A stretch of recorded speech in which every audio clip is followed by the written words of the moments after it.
I, Dr. Rita Pratap, former head of the Department Drawing and Painting, University of Rajasthan, Jaipur. I am going to speak on the history of Chinese painting. Module 16, Northern Masters of the 11th Century.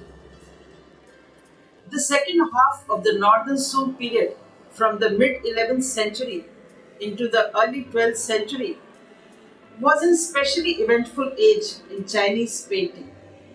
Pu Hisi, 1020 to 1090, is a northerner from Hunan.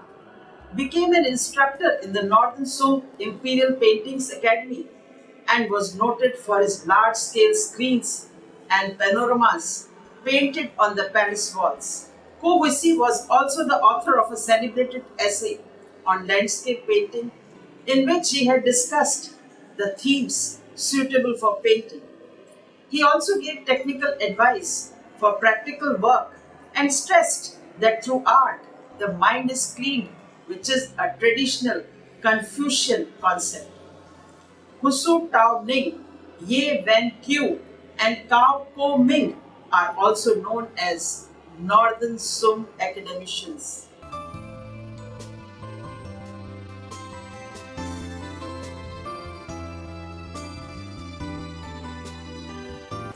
Political disunity ended in 960 with the reunification of China under the first Shung emperor.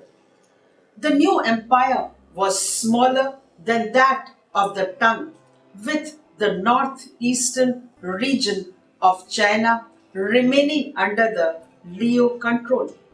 The Liu would eventually be conquered by the Lin, whose invasion of China in 1126 forced the court to flee from its northern capital near the present day Kaifeng and ushered in the southern period of Shung rule. In contrast to the cosmopolitanism of the Tang predecessors, Shung rulers turned away from the outside world to seek inspiration in traditional Chinese values as expressed in the arts and literature of antiquity. Great patrons of arts, the Shung emperors encouraged the collection and cataloging of ancient bronzes, jades, and other artwork. Woodblock printing was used extensively to disseminate information about China's cultural heritage in handbooks and encyclopedias. The growing influence of Neo-Confucianism, a reformulation of earlier Confucian, Taoist, and Buddhist ideas, brought with it at a renewed reverence for nature that was to play a significant role in the evolution of landscape painting. To the New Confucianism scholar, the moral principle or Li was understood to be the essential congruence between every natural form and the supreme ultimate. By studying the natural world, men of cultivation hoped to gain a deeper understanding of what Taoists called simply the way. Thus, observing the landscape of the visible world and attempting to portray it in a painting were understood as valid paths to be followed in the ongoing quest for wisdom and spiritual growth. The second half of the Northern Song period from the mid 11th century into the early 12th century was an especially eventful age in Chinese painting. To understand all that had happened then, one would have to take into account the activities of many separate schools and individual masters, traditionals and innovators, academicians and amateurs working in a bewildering variety of styles. It was impossible to overemphasize the influence of the two groups of painters, Li Cheng, Ching Hao, and Fan Quan on the one hand, Tung Yuan, Chu Jan on the other.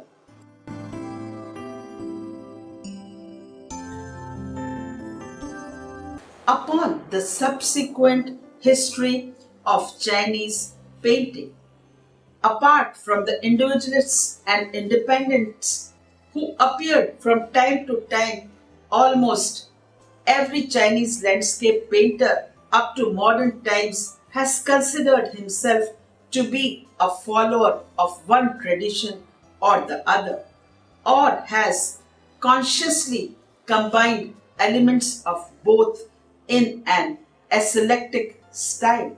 Fan Quan 990 to 1030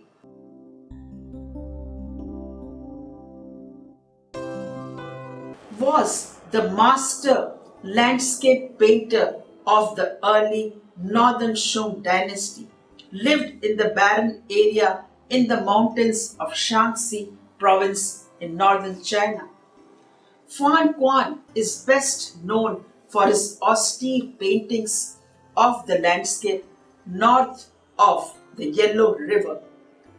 His goal was to capture the life spirit, Qi Yun, of nature itself, rather than merely to portray its outer appearance. Travelers Amid Streams and Mountains by Fan Quan, Northern Shung Dynasty. It is a hanging scroll, ink and color on silk, and at present in the National Palace Museum, Taiwan.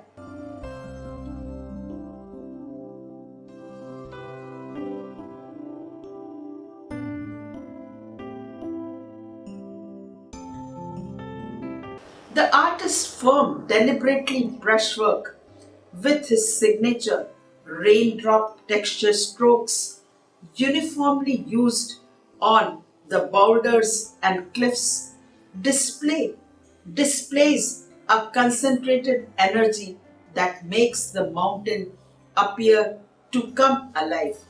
In this simplified composition, the distant cliffs usually depicted in monumental landscape painting were eliminated.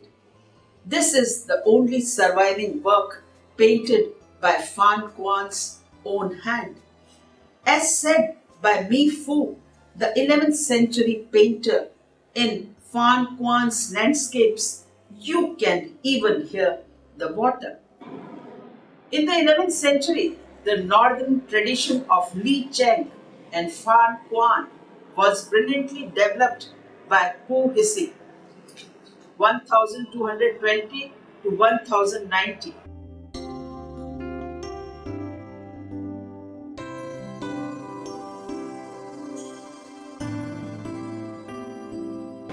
A northerner from Hunan who became an instructor in the Northern Sung Imperial Paintings Academy and was noted for his large-scale screens and panoramas painted on the palace walls.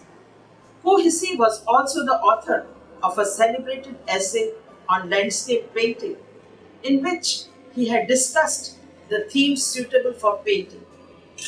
He also gave technical advice for practical work and stressed that through art, the mind is clean, which is a traditional Confucian concept.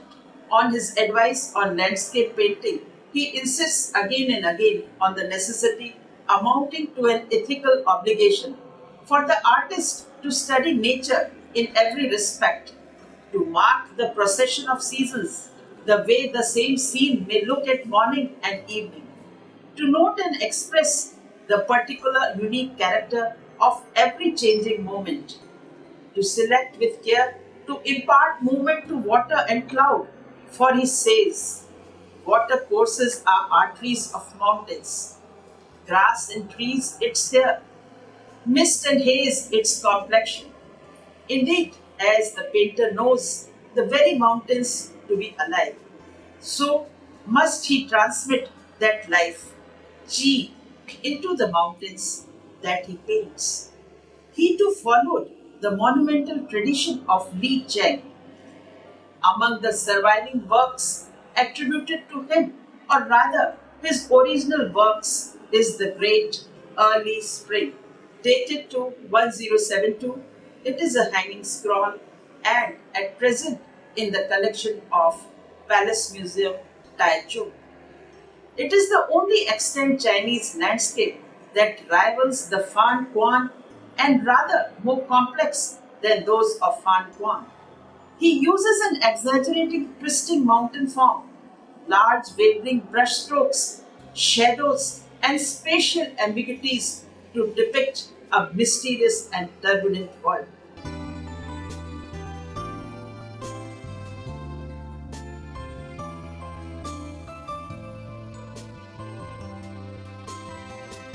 The design of this large picture, in contrast with the static, centralized Fan Quan compositions, is complex and restless.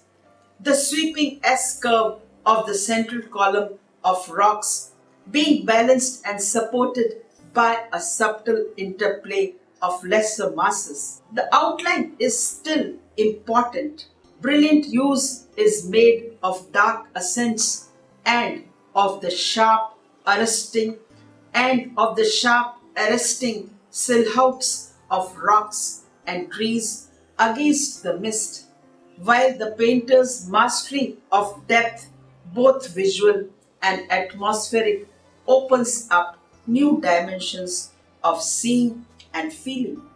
Paintings in grandeur, Ku Hasi has brought to perfection the technique of atmospheric perspective, a method of creating the illusion of space and distance by depicting objects in progressively lighter ink tone as they recede into depth, suggesting the intervention of atmosphere between them and the viewer.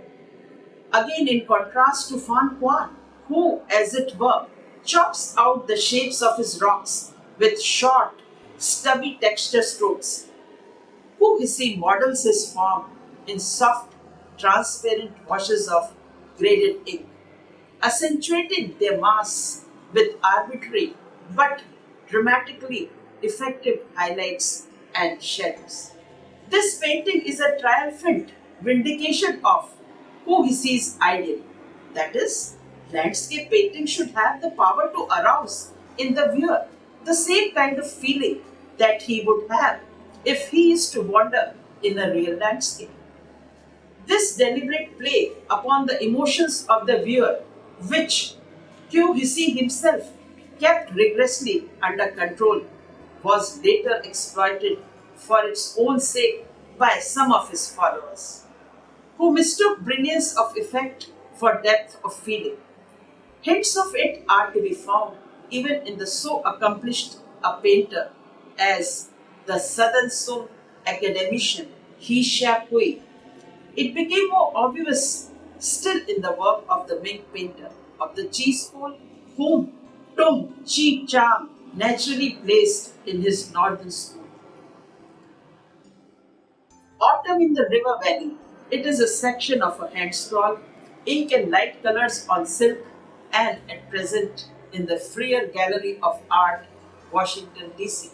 This painting agrees best with his painting Early Spring as a production of the same hand. The points of similarity are numerous, even though the hand scroll is much smaller and quieter in mood.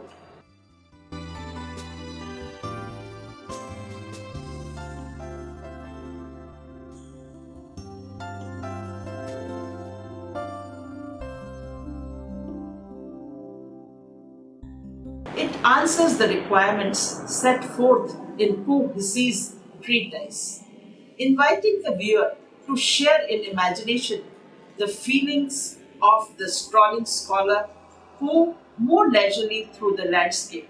Since this is intended as a painting one can move around in. Winter landscape is also a creation of Pu Hisi. This is also a hand scroll dated to 11th century and at present in the Museum of Art, Toledo, Ohio.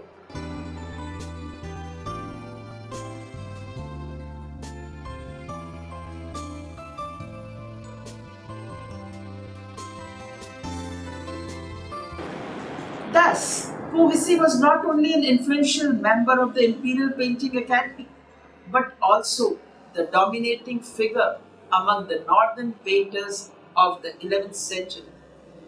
Pictures by him are attributed to several other important 11th century masters in this tradition have survived, among whom are Husu Tao Ning, 970 to 1052.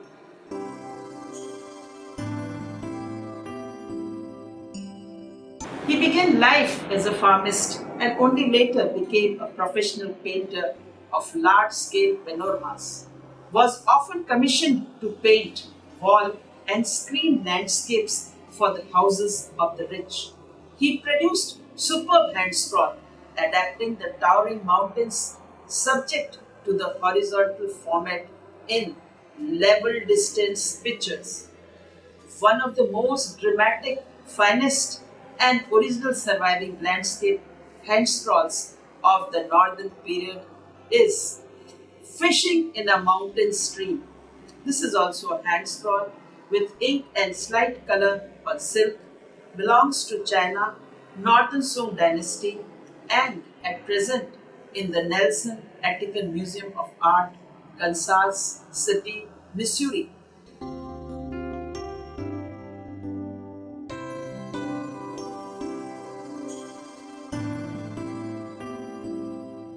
Here in the painting, he uses sweeping washes of wet ink with minimum of outlining to form his tall, bleak mountains and broad valleys. The deep recession into space and the central mountain that extends beyond the edge of the painting help to create an effect of monumentality in the painting. Continuing the tradition of Li Chang, its drama lies in the saturated ink brush used to render the bare, spiky trees. Yan Wen Hui, 967 to 1044.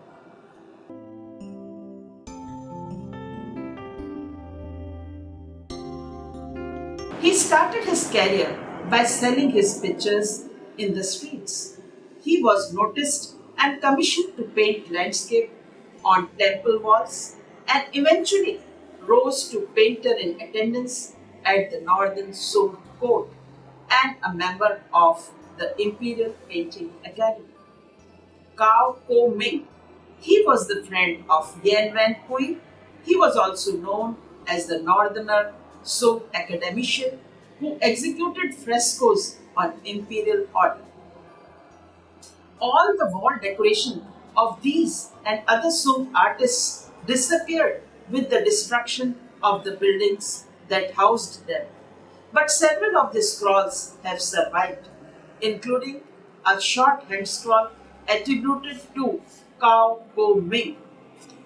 In the painting of Cao Ko Ming, Streams and Hills Under Fresh Snow, painter's accuracy of observation and his choice of the horizontal hand scroll format for this picture make anyone who looks at it feel himself to be actually wandering along a river bank.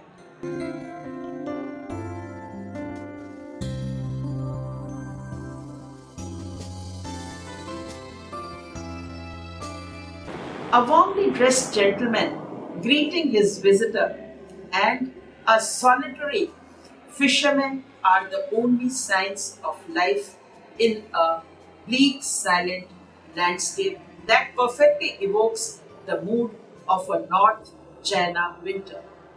This is a fine example of the poetry and the realism of Northern Song landscape painting, though it is perhaps rather too advanced technically for the date it bears, that is 1035. His other painting, Clearing After Snow on the River, dated 1033, detailed from a hand scroll, ink and colors on silk, and at present in the collection of John M. Crawford, New York. Unrolling this scroll takes one onto an imaginary journey along the river, past cottages of retired scholars, fishermen in their boats, bamboo brooms, and tall pines. The most poetic passage is near the end. A solitary fisherman trudging homewards along the shore crosses a clearing between groves of trees.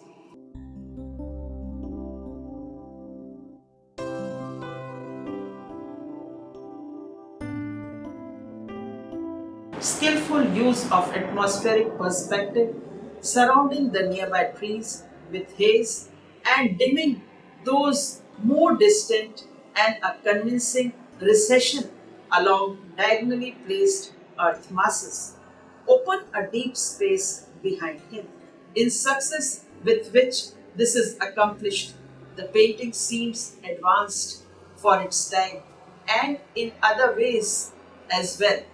The broad, broken sweeps of dilute ink on the heavily eroded banks, for example, resemble the axe cut system of texture strokes used by Li Tang more than half century later.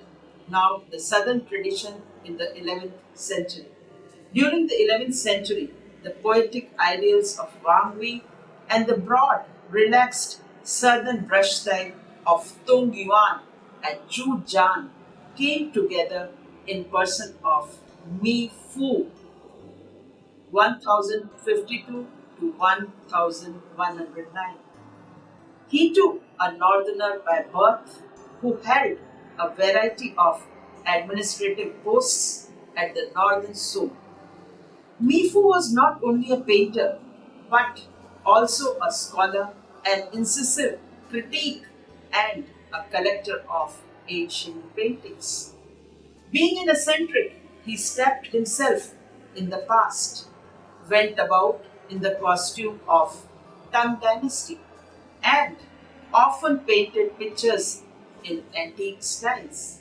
Mifu is chiefly known as the reputed inventor of a loose free manner of painting landscapes in the monochrome ink, in which the forms of mountains are defined not by the conventional brush line but by the graded washes reinforced along the contour by blobs of ink, that is, the me dot laid on the flat brush. This style of brushwork was particularly effective in rendering the misty landscape of the southern coastal region of China. Because his technique dispensed with the brushstrokes, which was the very foundation of traditional painting. It was considered highly unorthodox, so much so, in fact, that the Emperor Hui Tuzong, who reigned from 1101 to 25, himself a painter of exquisite conventional picture, would have none of Mifu's work in the imperial collection. His painting, Misty Landscape, is a hanging scroll dated to 14th century and at present in the collection of Freer Gallery of Art, Washington, D.C. It is a painting whose style laid itself open to easy imitation. However, and it was handed down by later generations of painters who could never have seen an original work by Mi Fu himself. Mi Fu's son, Mi Yu Zhen, was the first to develop his father's style, and several landscapes attributed to him have survived.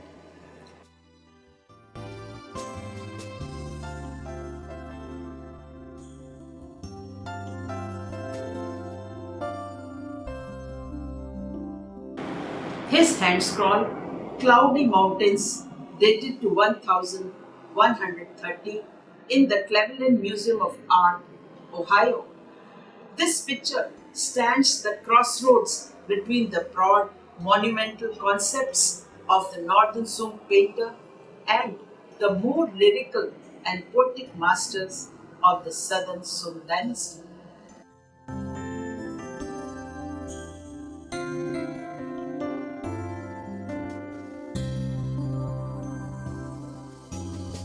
Painters of bamboo, Mifu being a leading member of an eminent circle of literary men at the capital, said that landscape painting was not primarily a means of representing nature but a very way of expressing himself. In the landscape painting, Mifu and his friend did not reject nature altogether. However, unconventional their forms, the cloudy mountainous clouds of Miyujen vividly suggest the mysterious life of nature.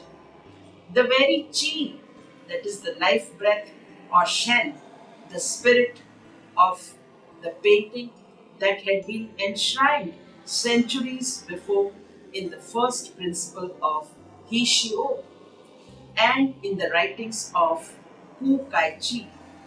But the spirit now depicted was not only that of nature, but equally and as time went on, increasingly that of the painter himself. When these men sought a medium for pure, abstract self expression, they turned to calligraphy. Mifu and his friend, the great poet Su Tung Po, were masters of this supremely different art. In the swift, spontaneous movement of the brush in the balance of incline and empty space on the page, in the content of the passage itself, they found a unique union of vitality, form, and meaning, the perfect expression of the energy, intelligence, and nobility of mind of the ideal Confucian gentleman, hardly less abstract than pure. Calligraphy was the art of bamboo painting. The scholar often persecuted for their intellectual independence saw in the pliant strength of the bamboo, which can be bent but not broken, a symbol of their own ideals and role in society. In bamboo painting, moreover, the range of ink tone, the subtle yet instinctive spacing, the springing vitality, and infinite variety of brush line are those also of the calligrapher. Added to this is the painter's power to suggest the life and movement of the bamboo itself. Mifu and his friend, the great poet Su Tung Po, were masters of this supremely different art, hardly less abstract than pure calligraphy was the art of bamboo painting. The first great northern Sung master of the bamboo painting in Chinese history was Wen Tung, dated 1019 to 1079. One of his finest early bamboo painting is the hanging scroll, bamboo and withered tree, dated to 12th century, ink on paper and in the collection of Kyoto, Japan.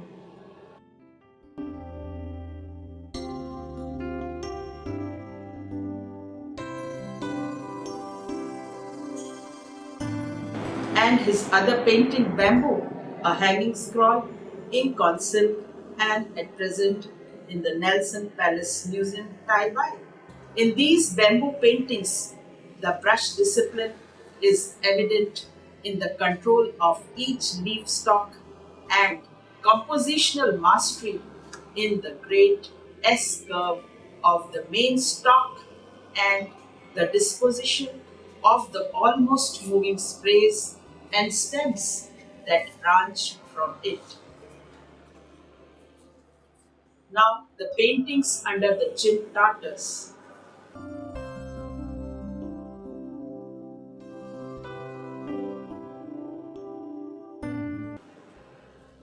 Ting Yun 1151 to 1202. He was the member of the Han Lin Academy of Scholars under the Qin Tatars, who had conquered and occupied North China in 1125. The descent of the Tatars was a disaster from which the Sung dynasty barely recovered. The capital was sacked, and the countless art treasures accumulated by the emperor himself was carried off a prisoner to the remote northeast. The leading figure in the Northern Academy before the Tatar occupation was Li Tang, 1050 to 1130. He was a very important figure in the transition between northern and southern Sung styles. Li Tang did indeed survive the Tatar conquest of the northern Sung Empire and became the major elder figure of the new academy sponsored by the southern Sung emperors. The master of a powerful landscape style based on the tradition of Fan Quan and Hu Hisi. From the invading Tatars, Li Tang fled to the south. Some remained behind to carry on his manner through the 12th and 13th century. The other northern painters include Wu Yuanji. His painting, The Red Cliff, is also a hand scroll dated 12th century and at present in the National Palace Museum, Taichung, Taiwan.